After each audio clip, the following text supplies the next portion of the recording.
G'day guys, kia ora and good morning. Dave here from New Zealand Outdoor Blades and Bullets, and I hope you're doing fantastic. Today I'd like to do a quick historical type video about scrub clearance and deforestation in New Zealand in the late 1800s and what tools they actually used. And I'm not sure if you can hear on the video, but one of my neighbours is using a chainsaw to chop wood of some sorts. And we've just got to remember that prior to the chainsaw, this all had to be done by hand. Now the region that I live in New Zealand, which is the Manawatu-Whanganui region or lower central North Island of New Zealand, was completely forested in the mid-1800s with European settlement. And this is slightly controversial, but it's not a political channel. A lot of this forest was purchased and it was cleared and it was turned into pasture land. This was an environmental problem, of course. However, it was done by the settlers, I guess, out of economic survivability for themselves. They wanted to farm sheep and cattle. Not saying it's right, that's what actually historically happened. Now what would they do when they bought this block of bush? Well, they would typically either themselves or tender out to a team of people called bushwhackers, and these guys would come in with axes and slashes, and they would cut down the scrub and the bush. And if you see behind me, you might notice some native trees or plants that I've planted. They would be chopping them down.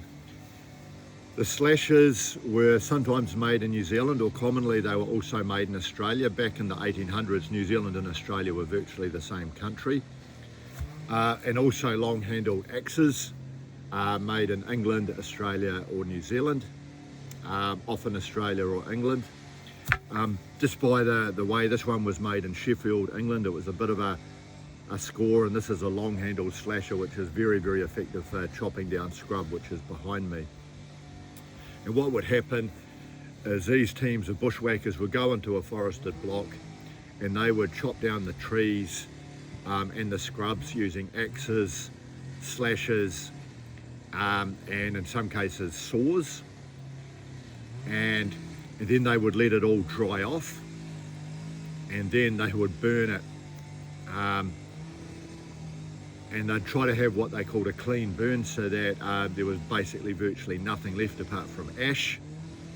And then the farmer would come along, sow the grass, and would start farming the sheep. So it was pretty bad for the environment, but this was like 1860, 1870. At the time, the settlers just wanted to be able to survive, and that's how they did it.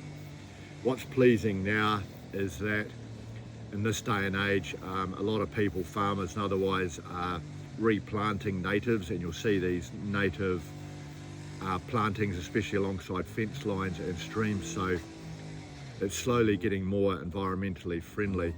But that aside, it's just an interesting article on the use of, I guess, axes and slashes pre-chainsaw, and you sort of get a feeling at just how tough and rugged these people must have been to do this. And again, this is not a political channel. I'm not saying what they did was right. It's more of a historical perspective and a view of the tools that they used.